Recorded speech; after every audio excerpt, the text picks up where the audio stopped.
Well, let me give you a quick update about the ministry. We have been really busy and really excited. We just finished updating, editing, revamping all of the training materials that we use, and really excited about it. I think that it can be used in a lot of places, in a lot of countries, and it was a huge project that I'm really glad is finished, but I'm really glad is finished well. I also just returned from the coast where we held a 4-day Disciple Makers training conference. Absolutely exciting. I was hoping to have about 8 participants and really feel it out, but we were surprised. We had 23 dedicated participants from 4 different churches that are going to spend the next 6 months practicing living life as a disciple and showing people the love of Jesus in practical ways out in their communities. And it was just absolutely excited.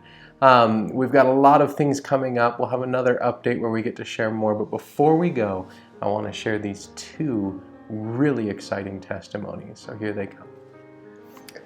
I was told the story of a Muslim man down on the coast. He's a teacher of youth, of students, kids.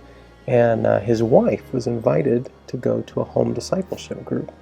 And she began attending and became a part of the group and slowly gave her life to Jesus. The husband would not let her go to church because of his role as a teacher of Muslim kids.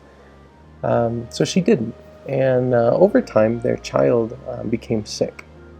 And the sickness continued and in fact got worse. And one evening, the man invited his Muslim peers to the house to begin reading the Quran over and working towards healing the son. And the child ended up growing worse, became more ill, and they stopped.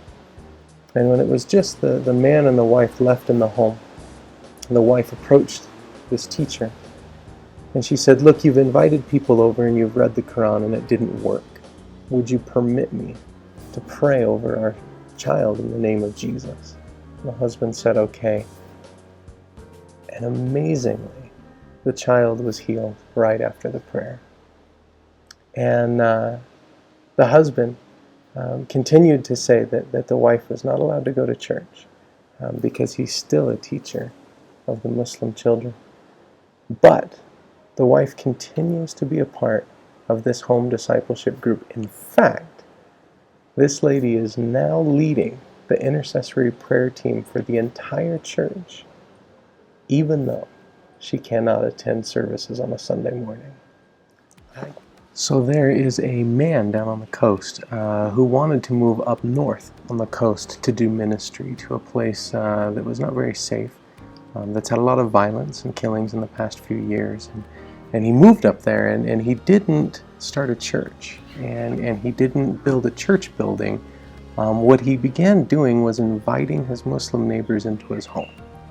And he began building relationships with them. And he didn't talk about Jesus. He began living life together. And he began to model how Jesus was alive in his life and where Jesus was active in his life.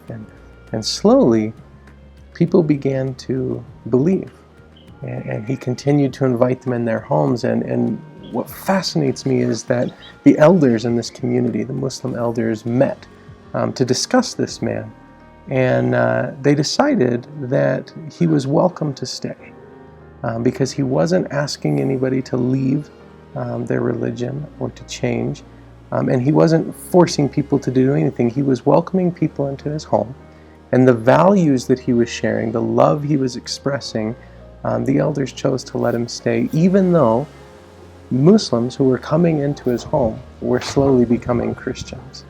And this story is just so exciting to see how the values and the foundation of the ministry that we're doing really has the potential not only to change a community, but to begin changing a culture.